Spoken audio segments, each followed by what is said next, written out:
22 জায়গায়। বিশ্বনবী কয় একটা, ওমরে ফারুক বলে আর একটা। আল্লাহ বলে, বিশ্বনবী আপনার পক্ষে আমি আয়াত নাজিল করতে পারলাম না, আমি ওমরের পক্ষে নাজিল করে দিলাম। এক বাবা এসে বললেন, ওমরে ফারুক আমার ছেলে কথা শোনে না, বেয়াদব। ওমরে ফারুক ছেলেরা ডাকলেন, বাবা তুমি তোমার আব্বাজানের কথা শোনো না, এটা তো কবিরা গুনাহ। ছেলে বলে, ওমরে ফারুক সব দায়িত্ব আল্লাহ ছেলে মেয়েদেরকে দিয়েছে। ওমরে ফারুক বললেন, অবশ্যই দায়িত্ব দিয়েছে। তাহলে বলেন আমার বাবার দায়িত্ব কি? উনি বললেন, প্রাইমারিলি প্রথমত 3 দায়িত্ব। আইয়ানতাকিয়া উম্মা, পৃথিবীর প্রতিটি বাবার উচিত ছেলেদের মেয়েদের জন্য ভালো মায়ের ব্যবস্থা করা। 2 নম্বরে আইয়ুহসিনা ইসমা, সুন্দর তার একটা নাম রেখে দেয়া। 3 নাম্বার ইউআল্লিমাহুল কিতাব, তার আল্লাহর কিতাব শিক্ষা দেওয়া। এবার ছেলেকে আমার আব্বা 3টার একটাও করে নাই। এবার ওমরে ফারুক রেগে গেলেন, বাবার কাঁধে ধরলেন, বললেন তুই ছেলের জন্য বিচার নিয়ে আসলি, তোর 3টা দায়িত্বের একটাও তুই পালন করিস নাই। ছেলে বলে, আমিরুল মুমিনিন আমার মা নর্তকী, আমার মা মাজুসি, আমার মায়ের মধ্যে কোনো আদব কাদব নাই, সুন্দরী দেখে আমার মা রে বাবা বিয়ে করছে, আমার মায়ের কাছ থেকে জীবনে কিছু শিখি নাই। 2 নাম্বার সাম্মানি খানফাসা, আমার বাবা আমার নাম রেখেছে চামচিকা।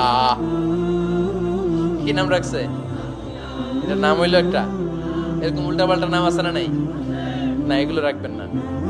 আব্দুল্লাহ রাখবেন, আব্দুর রহমান রাখবেন। আর একটা কি বলছি আজকে? হুজাইফা রেখে দিয়ে পারবেন। ওয়ালাম ইউআল্লিমনি হারফাম মিন কিতাবিল্লাহ আমিরুল মুমিনিন, শুধু তাই না, আল্লাহর কোরআনের একটা অক্ষর আমার বাবা কোনোদিন আমারে শিক্ষা দেয় নাই। ওমর ফারুক রেগে গেলেন, এবার বাপের কান্দে দইরা মারতে শুরু করলেন। তুই পোলার নামে বিচার নিয়ে আইছিস, তোরে মার দিমু আগে। এরকম নেতার দরকার আছে না নাই?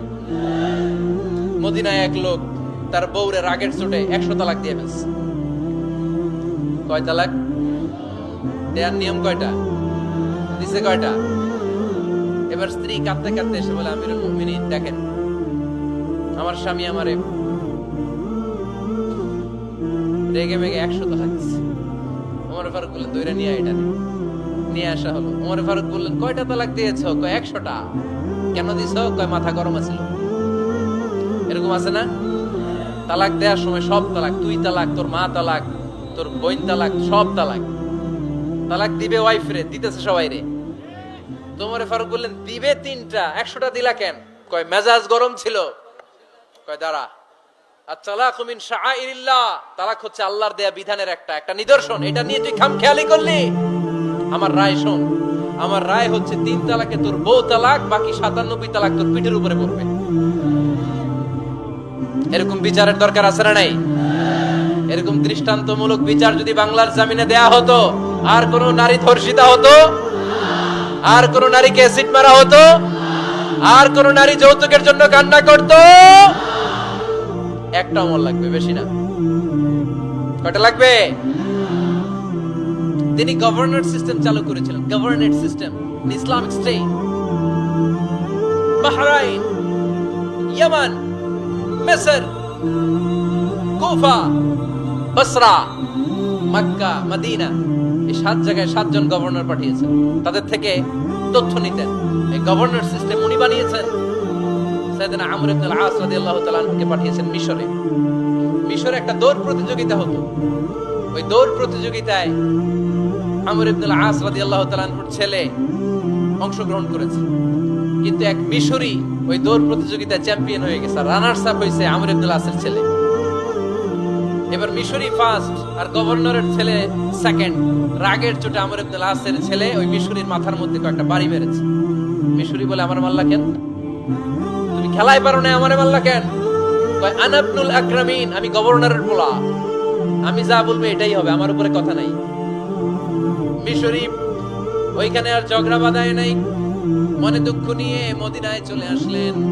এসে বললেন, আমিরুল মুমিনিন, আপনি আমর ইবনে আল-আস রাদিয়াল্লাহু তাআলা আনহুকে মিশরের গভর্নর বানিয়ে পাঠিয়েছেন। একটা প্রতিযোগিতায় আমি চ্যাম্পিয়ন হয়েছি, ওনার ছেলে হয়েছে রানার আপ। কেন সে চ্যাম্পিয়ন হতে পারে নাই? এই কারণে আমার মাথায় লাঠি দিয়ে 3টা বাড়ি মেরেছে। বিচারটা দিছে কার দরবারে?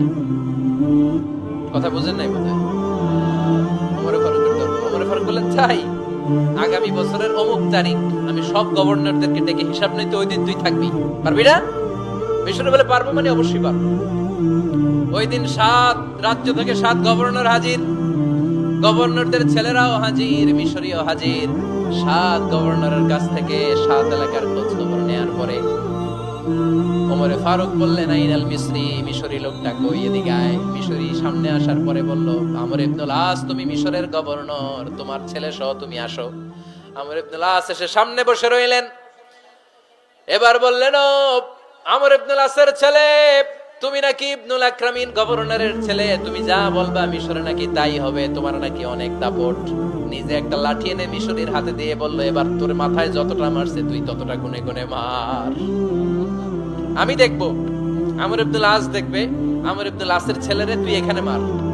সে বলতেছে, থাক, আপনি বলছেন এতেই যথেষ্ট, মারা লাগবে না, আমি মাফ করে দিলাম। ওমরে ফারুক বলল, খবরদার, মার, মার ওর মাথার মধ্যে। মিশরী ওমরে ফারুকের ধমক শুনে ভয়ে ভয়ে 3টা বাড়ি মারল। এই বাড়ি মারা দেখেও ওমরে ফারুকের হৃদয় ঠান্ডা হয় নাই। লজ্জায় আমর ইবনুল আস, বয়স হয়ে গিয়েছে, সাহাবা, মাথা তখন টাক, মাথায় চুল নাই, লজ্জায় মাথাটা হেট হয়ে মাথাটা নিচু করে রেখেছে। এবার রাগের চোটে ওমরে ফারুক বললেন, এবার আমর ইবনুল আসের টাক মাথার মধ্যে একটা মার, মার। কেন ছেলেকে শিক্ষা দিতে পারে নাই? ইয়া আমর ইবনুল আস, মাতা জাআলতুমুন নাস আবিদা, তোমরা কখন মিশরীদেরকে নিজেদের দাস বানায় নিলা? ওয়াকাদ ওয়ালাদাতুম উম্মুহুম আহরারা, আর ওদের মায়েরা তো ওদেরকে স্বাধীন সন্তান হিসেবে প্রসব করেছে। মানুষদের উপর ক্ষমতাগিরি করার জন্য গভর্নর পাঠাই নাই। খবরদার, জনগণ, তাদেরকে দেখভাল করার জন্য তোমাদেরকে পাঠানো হয়েছে, তাদের উপর কোনো অত্যাচার করার জন্য নয়। চিল্লায় বলেন ঠিক কিনা? এরকম নেতা কয়টা লাগবে? কয়টা?